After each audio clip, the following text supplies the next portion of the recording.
ازيكم يا احلى متابعين في الدنيا؟ يا رب تكونوا بخير وصحه وسلامه. اخباركم ايه؟ وحشيني جدا جدا. النهارده حابين بقى نقول لكم على الهاند بلندر التحفه ده. بس ايه رايكم في شويه النعناع الجمال دول يا جماعه؟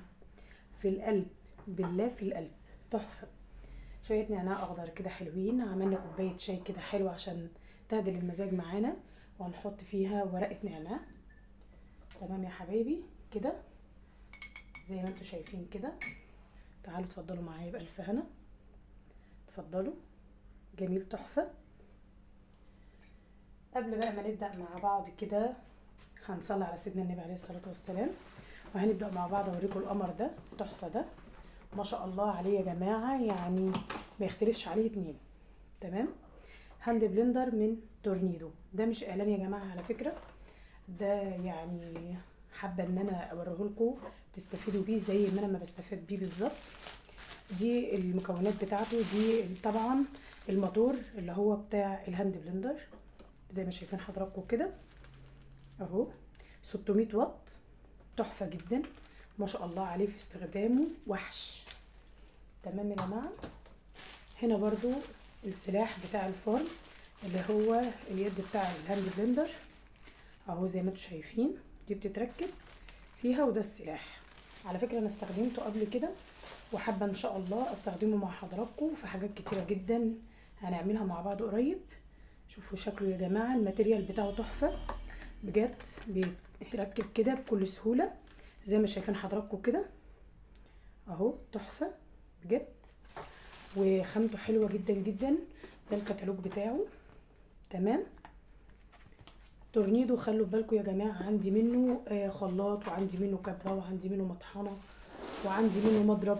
حاجاته جميلة جدا جدا، كل حاجة مغلفة زي ما انتم شايفين حضراتكم. دي السلاح بتاع الكبة. دي جميلة برضو، استخدمتها قبل كده. انا ما وريتلكوش الحاجات دي يا جماعة الا لما استخدمتها قبل كده. تحفة وجميلة، بتتركب بكل سهولة. تمام يا حبايب قلبي. وهنا برضو القطعة دي بتتركب تبع المضرب. المضرب اهو. تمام. هفتحه كده من الكيس واوري حضراتكم اهو. المضرب اهو جميل جدا. تمام. المضرب ده بيجي القطعة دي معاه علشان تتوصل بيه من هنا كده من فوق زي ما شايفين حضراتكم. ثواني اركبه لكم اهو. بتتك كده وكده. شكرا كده ركب. جميل جدا، شكله تحفه وجذاب. وده الشفشق بتاعه او الدورق اللي بيجي طبعا بيتضرب فيه بالمضرب كل الحاجات اللي انت حابه تعمليها للكيكه او لاي حاجه. وبيجي معاه هنا مسامير وحاجات تقريبا لو حابه ان انت يعني تركبيه او تعلقيه. مش عارفه المسامير دي، مش فاهمه ولا ايه.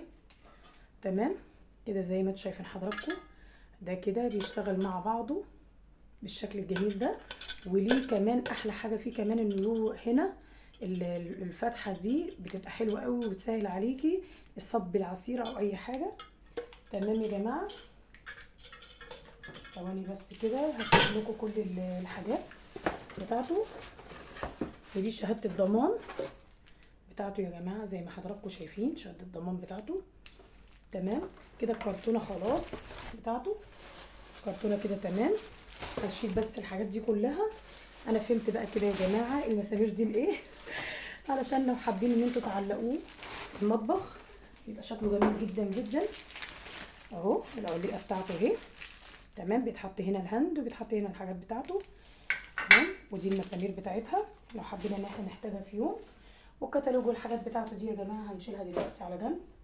هنا المضرب زي ما قلت لحضراتكم، الدرق بتاعه، والمضرب اللي هو بتاعه، وطبعا السلاح بتاعه اهو، والمطحنه. وتعالوا بقى اشربوا معانا شويه شاي بنعناع يستاهلوا حضراتكم. بألف هنا على قلبكم. يا رب الفيديو يكون خفيف على قلبكم ويعجبكم. النهارده يا جماعه الميه قطعه في الفيوم كلها، بالله في الفيوم كلها. حبيت ان انا بقى املأ ازايز وحاجات علشان ان احنا يعني نتفادى اي حاجه بالنسبه للميه، مواعين، اكل، شرب، غسيل، اي حاجه. طبعا مالين ازايز اهو. زي ما شايفين حضراتكم كده في الكاميرا. ماليه بقى يجي